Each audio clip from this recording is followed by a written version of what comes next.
यहाँ पर हम पढ़ रहे हैं कक्षा 8 संस्कृत रुचिरा में द्वितीयः पाठः बिलस्य वाणी न कदापि में श्रोता का अभ्यास। पहला है उच्चारण कृत, उच्चारण करिए। आप मेरे साथ ही साथ उच्चारण करिए। कस्मिंश्चित होता है किसी में, क्षुधार्तः भूख से व्याकुल, सही पद पद्धति ही शेर के पंजों के निशान, विचिन्त्य सोचकर, एत छुत्वा अर्थात एतत् श्रुत्वा यह सुनकर, समाह्वानम पुकारना आवाज देना, साधुदम साधु प्लस इदम यानी यह सही है, भय सन त्रस्त मनसाम भय से ग्रस्त मन वालों का, प्रतिध्वनि गूंज। एक पदेन उत्तरम लिखत, एक शब्द के द्वारा उत्तर लिखिए। सिंहस्य नाम किम, शेर का नाम क्या है? खरन खरहा। गुहायः स्वामी कहाँ आसीत, गुफा का मालिक कौन था? दधि पूछा। आप इसे श्रृगालः भी लिख सकते हैं। सिंह कस्मिन् समये गुहायाः समीपे आगतः, शेर किस समय गुफा के नज़दीक आया? सूर्यास्त समय में, सूर्यास्त समये। हस्तपादादिकाः क्रियाः केषां न प्रवर्तन्ते, यानी हाथ पांव आदि की क्रियाएं किनकी ढंग से काम नहीं करती हैं?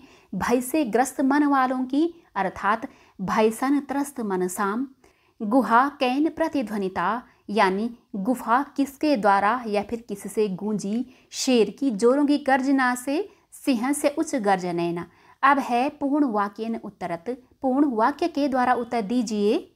खरन खरहा कुत्र प्रतिवसति स्म, खरन खर कहाँ रहता था?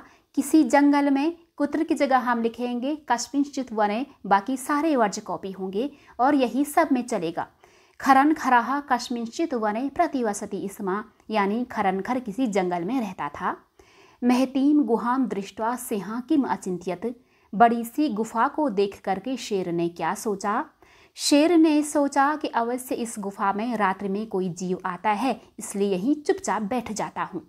महतीम गुफाम दृष्ट्वा सिंह अचिंत्यत, यानी बड़ी सी गुफा को देख करके शेर ने सोचा। आप यहाँ पर गुफाम या फिर गुहाम दोनों में से किसी को भी लिख सकते हैं। यहाँ पर एक बात आपको हमेशा ध्यान देना है, जब भी कुछ बोला जाता है या फिर कुछ भी सोचा जाता है, वो सारे के सारे वर्ड्स आते हैं इन्वर्टेड कॉमास के अंदर और उससे पहले कॉमा या फिर डैश आता है। नूनम एतस्याम गुहायाम रात्रौ, अर्थात अवश्य इस गुफा में रात्रि में, को अभी जीव आगच्छति, कोई जीव आता है। अतः अत्रैव निगूढ़ो भूत्वा तिष्ठामि, इसलिए यहीं चुपचाप होकर के बैठ जाता हूँ, छिप करके बैठ जाता हूँ। श्रृगालः किम अचिंत्यत, यानी सियार ने क्या सोचा? सियार ने सोचा कि अरे मैं तो मर गया, मुझे ऐसा लगता है कि अवश्य इस गुफा में शेर है, तो अब क्या करूं? अर्थात श्रृगालः अचिंत्यत, सियार ने सोचा। यहाँ पर भी सारे के सारे वर्ड्स इन्वर्टेड कॉमास के अंतर्गत आएंगे और पहले कोमा आएगा। अहो विनष्टो अस्मि, अरे मैं मर गया। नूनम अस्मिन बिले, अवश्य इस गुफा में सिंह अस्तीति तर्कयामि, मुझे ऐसा लगता है कि अवश्य इस गुफा में शेर है। तत् किम करवाणि, तो मैं क्या करूं? श्रृगालः कुत्र प्लायतः, यानी सियार कहाँ भाग गया? दूर। कुत्र की जगह हम लिखेंगे दूरम, श्रृगालः दूरम प्लायतः। गुहा समीप आगत्य श्रृगालः किम पश्यति, यानी गुफा के समीप आकर सियार क्या देखता है? सियार देखता है कि शेर के पंजों के निशान गुफा की ओर तो जा रहे हैं, लेकिन बाहर की ओर आते हुए नहीं दिखाई दे रहे हैं। गुहा समीप आगत्य श्रृगालः सही पद पद्धति ही गुहायाम प्रविष्टा नाचा बहिरागता पश्यति, अर्थात गुफा के समीप आकर सियार शेर के पंजों के निशान गुफा में प्रविष्ट होते हुए और बाहर आते हुए नहीं देखता है। कह शोभते, कौन सुशोभित होता है? जो आने वाली विपदा का निराकरण करता है वह सुशोभित होता है, अर्थात यह अनागतम कुरुते सह शोभते। रेखांकित पदानि आधृत्य प्रश्न निर्माणम कुरुत, रेखांकित शब्दों को आधार करके प्रश्न का निर्माण करिए। आपने एक बात यहाँ पर ध्यान रखना है, जिस भी वर्ड का प्रश्नवाचक शब्द बनेगा उसमें जो विभक्ति और वचन लगा होगा ना, प्रश्नवाचक शब्द में भी वही विभक्ति और वचन लगेगा। जैसे क्षुधार्थः सिंह कुत्रापि आहारम न प्राप्तवान, यानी भूख से व्याकुल शेर ने कहीं भी भोजन प्राप्त नहीं किया। तो प्रश्न बनेगा कैसे शेर ने, कैसे की संस्कृत की दृशा होती है, कीदृशा सिंह कुत्रापि आहारम न प्राप्तवान, यानी कैसे शेर ने कहीं भी भोजन प्राप्त नहीं किया। दधिपुच्छः नाम श्रृगालः गुहायाः स्वामी आसीत, अर्थात दधिपुच्छ नाम का सियार गुफा का स्वामी था। तो प्रश्न बनेगा किस नाम का या फिर क्या नाम का, किस या क्या दोनों की संस्कृत किम होती है। किम नाम शृगालः गुहायाः स्वामी आसीत्, अर्थात किस नाम का सियार गुफा का स्वामी था। एषा गुहा स्वामिनः सदा आह्वानं करोति, अर्थात यह गुफा स्वामी का हमेशा आह्वान करती है। तो प्रश्न बनेगा, यह गुफा किसका हमेशा आह्वान करती है, किसका की संस्कृत कस्य होती है। एषा गुहा कस्य सदा आह्वानं करोति, यह गुफा किसका हमेशा आह्वान करती है। भयसन त्रस्त मनसाम हस्तपादादिकाः क्रियाः न प्रवर्तन्ते, यानी भय से ग्रस्त मन वालों के हाथ पांव आदि की क्रियाएं ढंग से काम नहीं करती हैं। तो प्रश्न बनेगा, भय से ग्रस्त मन वालों की कौन सी क्रियाएं ढंग से काम नहीं करती हैं। कौन से की संस्कृत के होती है, क्योंकि ये भी बहुवचन में है तो के भी बहुवचन में ही आएगा, जो कि कहा का बहुवचन है।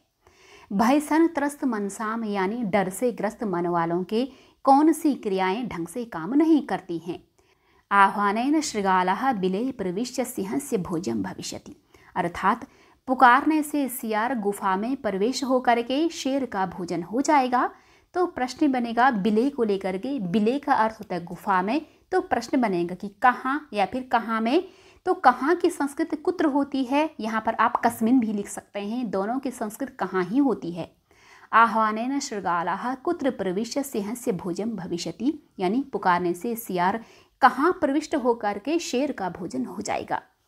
अब है इसमें पांचवा प्रश्न, जिसमें है घटना क्रमानुसारम वाक्यानि लिखत, यानी घटनाक्रम के अनुसार वाक्यों को लिखिए।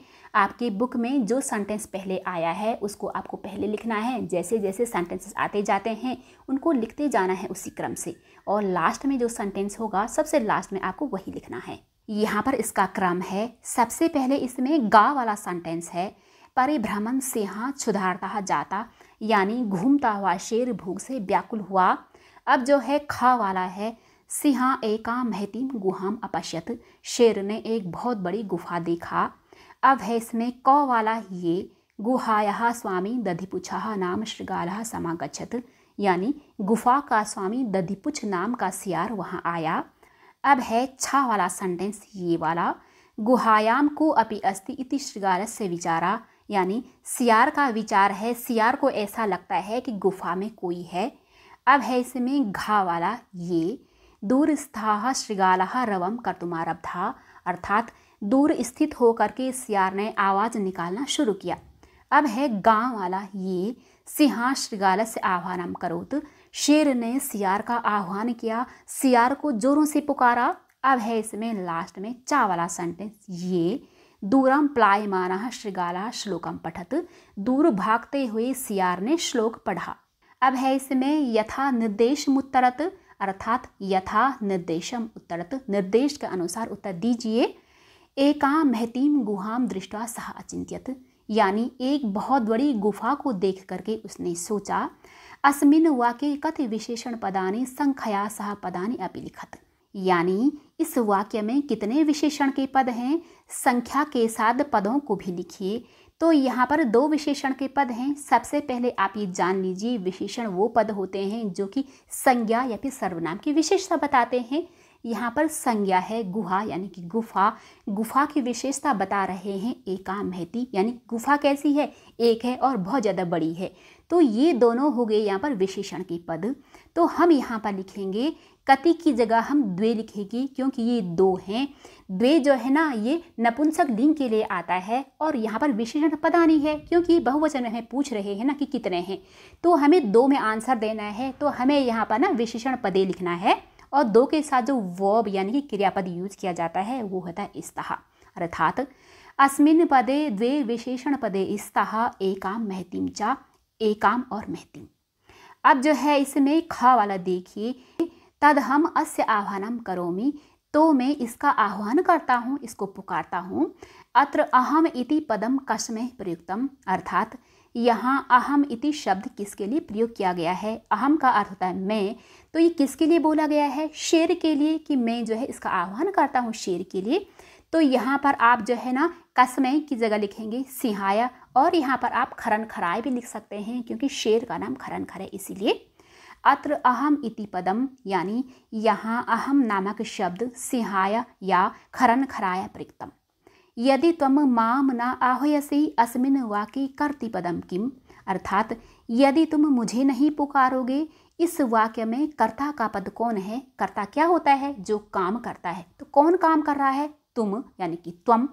तो हम लिखेंगे अस्मिन् वाक्ये कर्तृपदम त्वम अस्ति। इस वाक्य में कर्ता का पद त्वम है। एक बात आपने नोटिस किया होगा, यहाँ पर त्वम में बिंदी है, यहाँ पर त्वम में क्या है? मां लगाए हलंत वाला। ऐसा क्यों? क्योंकि संस्कृत में एक रूल है, अगर किसी में ये बिंदी लगी होती है तो उसके बाद जो है ना व्यंजन आता है, और अगर किसी में मां होता है तो उसके बाद स्वर आता है, इसलिए। अब है सही पद पद्धति ही गुहायाम प्रविष्टा दृश्यते, यानी शेर के पंजों के निशान गुफा में प्रविष्ट होते हुए दिखाई देते हैं। अस्मिन् वाक्ये क्रियापदम किम, इस वाक्य में क्रिया का पद कौन है? यानी कि वर्ब, क्रिया कौन है इसमें? दृश्यते दिखाई देती है, ये है। अस्मिन् वाक्ये क्रियापदम दृश्यते अस्मि। अब जो है वने अत्र संस्थ से समागता जरा, यानी यहाँ जंगल में रहते हुए बुढ़ापा आ गया है। अस्मिन् वाक्ये अवयव पदम किम, इस वाक्य में अवयव का पद कौन है? अवयव शब्द कौन है? अवयव वे शब्द होते हैं जिनका रूप कभी भी चेंज नहीं होता है, और शब्द चेंज होते हैं। जैसे बालक को ही ले लीजिए, अगर इसका लिंग चेंज करेंगे तो बालक से बालिका बन जाता है। उसी तरीके से प्रथमा विभक्ति में अगर इसकी वचन चेंज करेंगे तो क्या बनता है? बालकः, बालकौ, बालकः।